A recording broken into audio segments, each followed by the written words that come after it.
Hi all. What Next producer Madeline Ducharme here. Just a heads up, you'll hear sounds of gunshots later in this episode.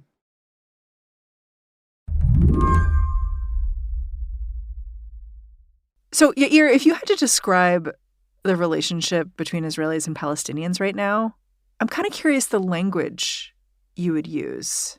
Like what word would you use? I would say perilous, precipitous. I've heard the word spiraling used. Yeah. Is that a word you'd use? I would use that word.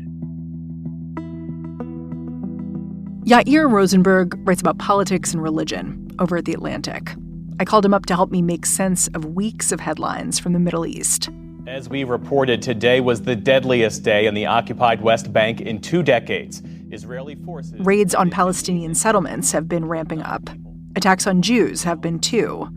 A gunman killed 7 people gathering at a synagogue in Jerusalem last month.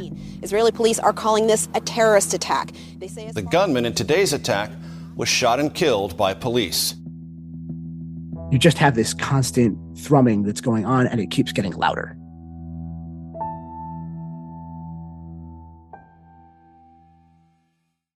There's not a good place to start this latest chapter of ongoing violence and retribution. But to Yair, this moment is undoubtedly worse because of the way leadership is changing, both in Israel and the West Bank. He says a rightward lurch in Israel is leaving Palestinians feeling like they don't have much to lose. The reason why people perceive a spiral, the CIA director has warned that he sees signs of increased violence on the horizon, is because political developments in both Palestinian politics and Israeli politics that seem to be empowering more, you could say, extremist voices that are more absolutist, voices that don't perceive any area for compromise. Just a few minutes before Yair and I got on the line, there was another attack. A car rammed into a bus stop in East Jerusalem. A 6-year-old boy got killed. You know, I don't know where the spiral ends. I sort of see people looking over a cliff, and the question is how far things will go. But everything I've seen sort of shows like developments on both the Israeli side and the Palestinian side leading to greater friction and greater clashes and potentially greater violence. Today on the show, why the Middle East is on edge right now and why very few people seem positioned to pull it back. I'm Mary Harris. You're listening to What Next? Stick around.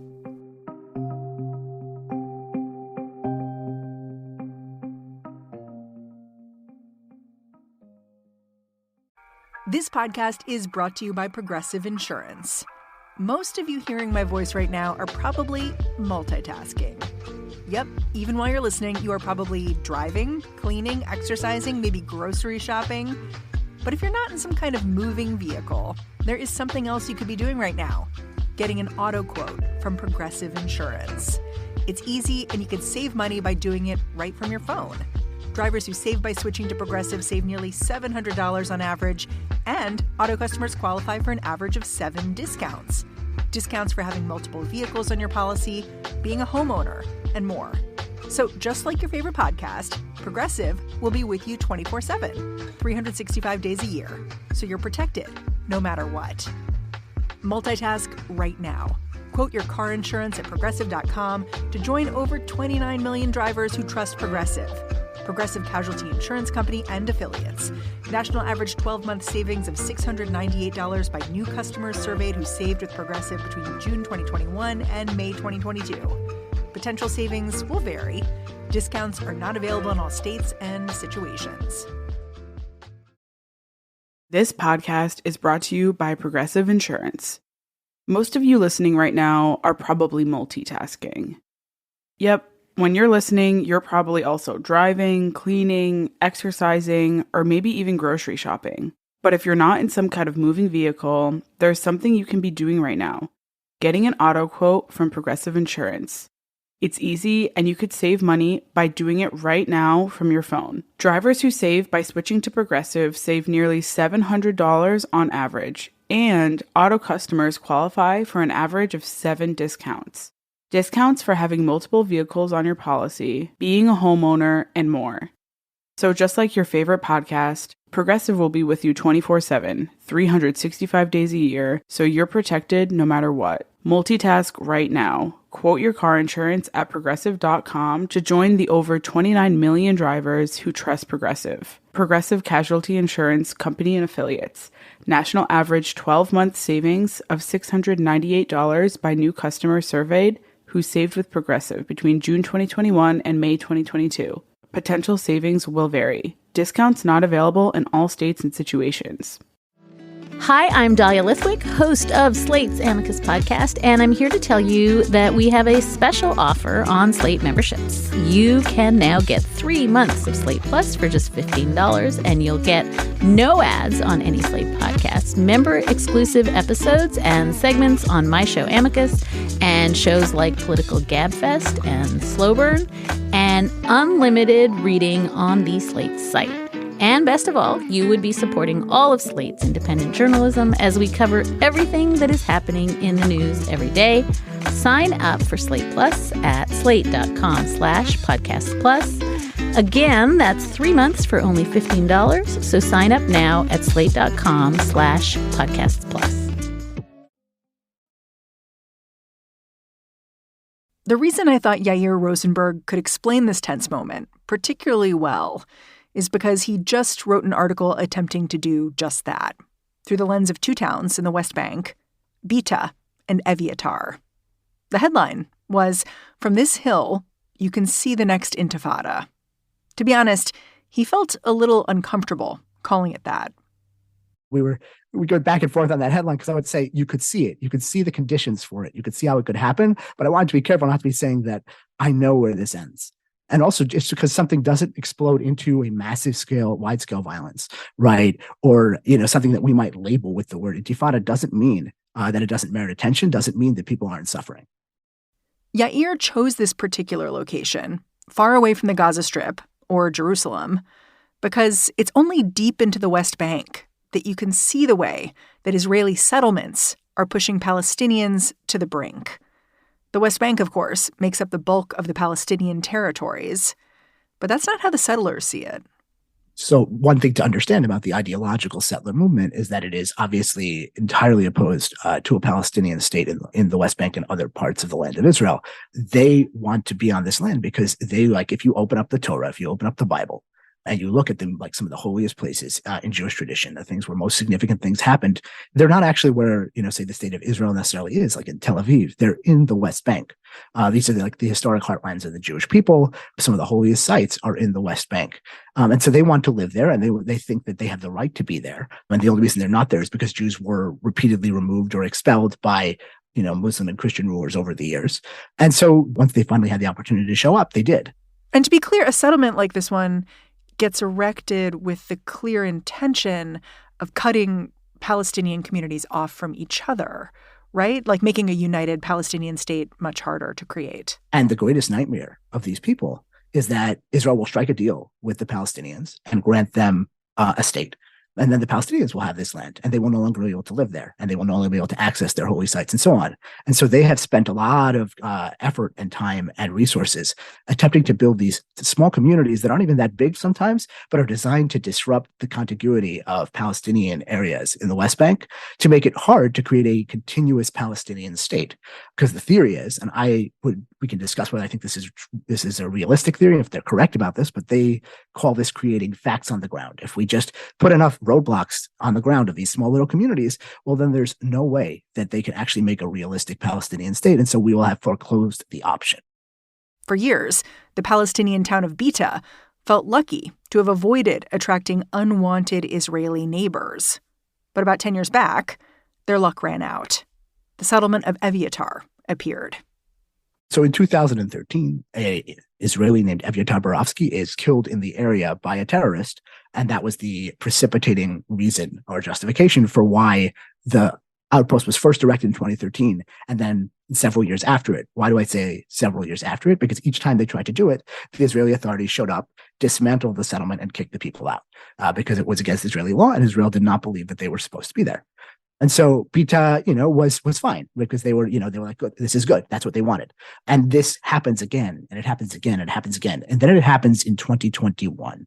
And then something different happens. Is it the same people each time, like coming back? Like the same people who are just like, we're just going to come back with a new truck? In some of them, it's the same people, right? There's entire organizational movements behind this, and they are persistent. And so they come back and each time they try to put more pressure on the government and try to make it harder for the government to dislodge them. And what they did in 2021 is that they had prepared. And so by the time, and they did it in, ostensibly in response to another terrorist attack in the area, but they were very, very well resourced, and they built a whole bunch of makeshift buildings really fast. Stuff that's hard to tear down. You can't just sweep it away. Exactly. Harder to move, and making it, a bigger price for the government, a bigger media spectacle if they do take the people away. And at the time, Israel was going through repeated elections, Benjamin Netanyahu on trial for corruption and breach of trust, and he desperately needs the hard right in his corner if he has any hope of holding on to power. And so he does not want the spectacle of clearing this place. It is not something he wants to deal with. And so he sort of punts, right? Doesn't say I'm leaving it there, but he doesn't get rid of it as quickly as they normally do, which eventually, of course, allows them to stay. So after years of this settlement being erected and then taken down and erected and taken down again, now all of a sudden it seems like it might have a chance. Yeah.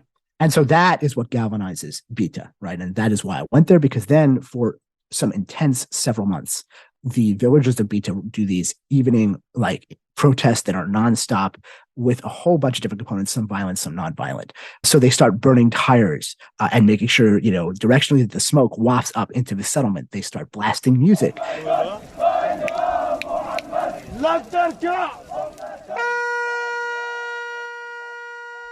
they're making it really unpleasant. Exactly. They start shining laser pointers at the settlement. Right? These are all nonviolent ways of trying to make the settlers miserable.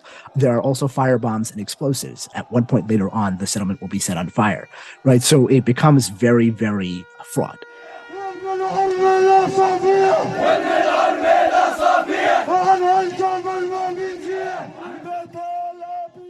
Well, so they burned an effigy of a swastika too, right? So later on, they will actually burn an effigy of Star of David and a swastika inside of it.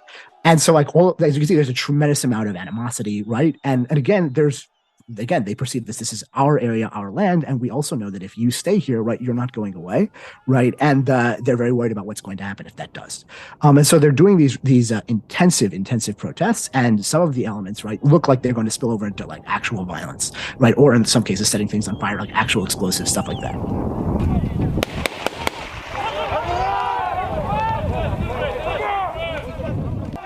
And so the Israeli army then gets dispatched to sort of stand between the small group of settlers and this entire village. Because, of course, the normal response would be just clear the settlement, right, and then this ends. But because the government's not willing to do that, they have to do this instead. And when you have a giant armed force face off against a bunch of villagers, the predictable thing happens, which is there are clashes, and the people who win are the soldiers. And so hundreds of Palestinians are injured, and several of them are killed. And this does not end the protest. Of course, it galvanizes it, and it continues to go on. Then Netanyahu loses power. And as some who follow Israeli politics know, Israel for a little bit over a year's time had an anti-Netanyahu coalition of sort of Frankensteinian amalgam of right-wingers, left-wingers, Arabs, Jews, and their basic uniting principle was we have to keep Netanyahu and the extremists out of power, even though we ourselves can't agree on a whole lot of other things. Right. Unfortunately, the coalition didn't make a lot of sense politically. It had a lot of troubles holding together. And so you had this coalition, and so they said, okay, hey, this settlement is illegal under Israeli law. And so they do, in fact, clear it. They strike a sort of face-saving compromise with the settlers. It's for the settlers, but it's also because, remember, this government itself has right-wing elements in it, and they want them not to take as much of a hit when they're clearing these settlers out. And so they say, well, we're going to study the area, and we're going to find out if there's any reason why we could let you come back, and we'll leave the buildings up, but we'll take all the people away. So it's kind of like a middle path. In theory, but now fast forward to today, and Israel has a new government. And Netanyahu's back in power. Netanyahu's back in power, and his government has actually got more settler elements in it. It has people in it who are actually personally friends with or even affiliated with Aviatar, right, and the people running it. And not just Aviatar, but similar places that the most radical settlers have attempted to settle, even though they're against Israeli law. Those people, they used to be the lawbreakers. Now they're the lawmakers. After the break, how Israeli and Palestinian leaders are addressing this conflict, or not.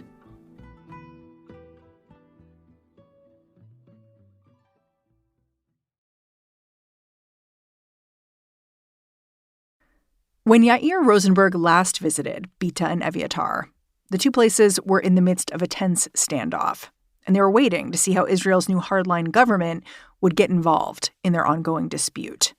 Remember, Israel's governing coalition got less than 50% of the vote, so they are by no means representing the entire country. But that doesn't really matter when you have the power to make the laws. So I asked Yair what he learned from watching the new governing coalition settle in and what that could mean for the weeks ahead. So you learned that it's easier to campaign than it is to govern. So you have a bunch of very right-wing parties that comprise a part of this new right-wing Israeli coalition that promised very strong draconian measures across the board, including towards Palestinians, but also internally on Israeli society against leftists and others. And now in practice, they've been having a lot of trouble actually doing those things. You've kind of compared it to Kevin McCarthy in the United States, where he's in charge of the Republicans in the House, but that means he's beholden to these extreme people. Yeah, so you got two things. One is that you have the leader on top who is beholden to the extremists because they need every single vote. And on the other hand, because everything is so narrow, the coalition becomes so dysfunctional because you need every single vote. And so it's written into the coalition agreements that Eviatar will be repopulated. Now, it's important to understand that coalition agreements in Israel are not unlike U.S. party platforms. They're often observed in the breach. They're not legally binding. A little bit of wish casting. Yeah, there's wish casting. It's sort of like making everybody happy by saying all the things that everybody says they want to do. And then in practice, the government does, a handful of them. But the fact that it's in there shows the commitment. And the fact that there are people who are ideologically committed to these places who are in the government suggests that it will be on the agenda if the government survives long enough to get to it. The people on the other side of this conflict, the Palestinian Authority, I wonder if we can talk about them, because you've alluded to the fact that their power is fading. So why is that? They still technically control the West Bank, but what does that actually mean? Yeah. So the Palestinian Authority was set up as the body that would negotiate with Israel with a long-term plan of them being the people who would govern the future state of Palestine. So they were a tool created to create a Palestinian state. Now, as you know, there is no Palestinian state. The peace process did not work. The negotiations have not yielded a result. And as such, the Palestinian Authority is sort of spinning its wheels, and its purpose for existing becomes increasingly questionable. Add to that the fact that the person running it, Mahmoud Abbas, the president, right, is in the 18th year of his 4-year term. Right, this is not somebody that Palestinians have given the opportunity to vote for or replace. Add to that large, well-documented instances of corruption among the elite in the Palestinian Authority, where a lot of times, money and aid money and other things seem to somehow end up in the hands of a few wealthy people and their families rather than everyday Palestinians. And add to that, the increasing despair at any possibility of a negotiated solution among Palestinians and Israelis. And you sort of have a recipe for the Palestinian Authority, losing its legitimacy and other groups competing to fill the void. If you walk around the West Bank and you ask people about the Palestinian Authority, what do they tell you? Well, depending on how, some of them will just, shrug their shoulders. First of all, there's still significant support for the Palestinian Authority. Is it majority support? Not clear. Right. But of course, there's, a lot of people who voted for them in the past and would vote for them again. People might tell you they're, the lesser of two evils, things like that, because, who am I going to vote for? Hamas, right? Things like that. But then you have people who say they're basically the subcontractors of the Israelis because they were there to negotiate a two-state solution. And that was the justification for pursuing more nonviolent means against Israel. But look, we don't have a two-state solution. And so therefore, they're basically just existing to enforce, nonviolence and their own prerogatives and collect money and stuff like that without actually serving us. It's interesting. I was looking at some of the reports of violence over the last few weeks, Palestinians who shot at a synagogue. And what stood out to me was that in the days after that, it was hard to find a connection between that person and organized resistance. And it seemed to me like individual actors in this moment were getting frustrated and taking action. And in some ways that was very dangerous, more dangerous, because you don't know who to talk to calm things down. one reason that this particular wave of violence and terrorism has been hard to stop from these Israeli authorities. The Israeli authorities have a lot of resources at their disposal, but it's very hard to stop lone gunmen, right? People who are sort of self-radicalized. And so the more of those that you have, you can send a bunch of commandos to go and have a firefight with, another bunch of commandos on the other side. But you can't know that somebody is sitting, watching a video on TikTok or Facebook, or hearing about something horrible that happened to someone that they know or in their family and deciding, I'm going to do this thing. And the only way to combat those would be to make more fundamental changes. And that would be, say, Netanyahu saying tomorrow, I want to do some serious negotiations about a two-state solution, and I'm willing to make certain concessions. And that is just not a thing Netanyahu is going to do. And on the other side of it, they would say to defend the position, they would say, like, who exactly is he supposed to negotiate with? Mahmoud Abbas of the Palestinian Authority, who has no legitimacy, democratic, and is seen as corrupt, or Hamas, the theocratic terrorist group that runs Gaza and is committed to Israel's destruction as, it's writ. So they would say, we have no one to talk to, but Netanyahu has no real interest in changing that situation and hasn't for quite some time. One thing you wrote that I wanted to ask you about is you talked about how the protest movement in Bita seemed different. Like, it didn't look like what had come before. I'm wondering if you can explain what you meant by that. Yeah, so you made reference to the fact that it was sort of a bottom-up protest. There wasn't the Palestinian Authority or any militant or non-militant group that was getting together and saying, here's what we're going to do. It was the village sort of organically deciding and organizing itself and saying, here's what we're going to do in response to this thing happening to us. And that's sort of a rejection of the traditional authority structures and the way that resistance, so to speak, was managed. And the idea was, again, that like anybody can do this. You don't need to wait for someone to show up on your doorstep and to organize. And especially if you don't trust your institutions to do that, well, Palestinians can do it themselves.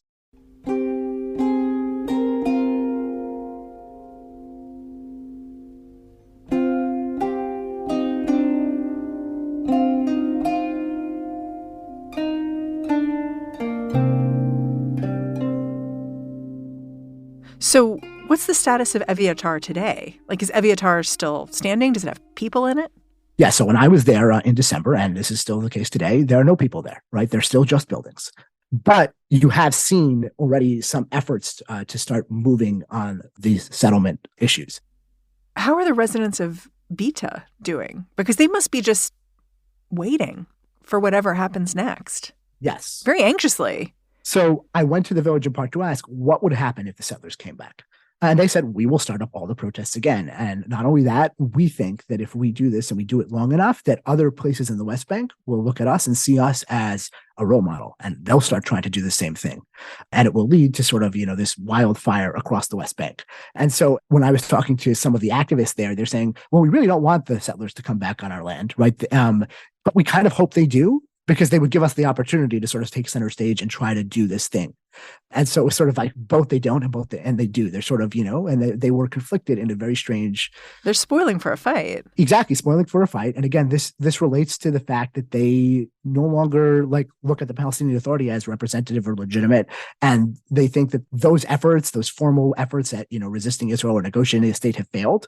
That it's time for, sort of a new movement to free Palestinians from the occupation, and they want to start it. And if you look at polls of Palestinians, there are increasing numbers of Palestinians who think that the next thing that they should do is violent resistance to Israel, rather than necessarily negotiations, rather than some sort of nonviolent protest.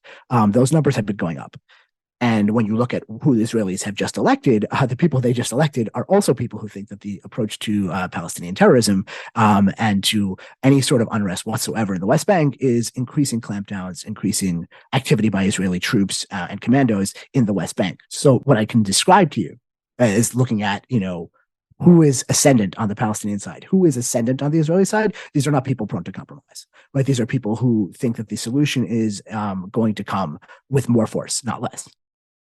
Yair says, if this makes it sound like all Israelis and Palestinians are out for blood, that isn't the case. There are plenty of people who want to see the conflict come to a peaceful resolution. They're just not the people in power. I think a lot of Palestinians, and this is true of most Palestinians, most Israelis that I speak to, what they just want is actually to just put food on the table for their families, get by through another day. They don't want to experience violence. They don't want to experience conflict. And if you're Palestinian, you don't want to have to deal with people showing up next door on your land, which could then result in further violence or land confiscation or other conflict and friction. These are, and Israelis, they want to be able to go to synagogue, right into a bus stop and not have to worry about being killed by terrorists. That's what most people want. But as we sort of discussed, the dynamics of how the politics have played out for quite some time is that more extreme factions often wield disproportionate power because they're more committed, they're more ideological, they're more organized. So it doesn't really matter, for example, that this Israeli government has less than 50% of the vote, and then only a fraction of that is the hard right, highly committed settler faction, because their votes are so important. And because they are very, very ideologically committed and they will go to the mat for their things, they get their way more often than not, despite the fact that they're going to the mat for things like Evyatar, which the average Israeli has no investment in. So when you talk about, what does the actual everyday Palestinian want? They want to just live a normal life like the rest of you, like you and me. And then, there is also absolutely, I think it's under discussed in, the broader media. There are plenty of people, both Israelis and Palestinians, who see this as a zero-sum conflict and don't actually want to negotiate a solution. They want to win. They want to win everything. And maybe it will take 200 years, but they're going to win it eventually. Yair, I'm really grateful for your time and for your reporting. Thanks for coming on the show. Well, thank you for having me to talk about it. Yair Rosenberg is a staff writer at The Atlantic and the author of its newsletter Deep Shtetl, about the intersection of politics, culture, and religion. And that's the show. If you're a fan of What Next, the best way to show us some love is to figure out how to join our membership program.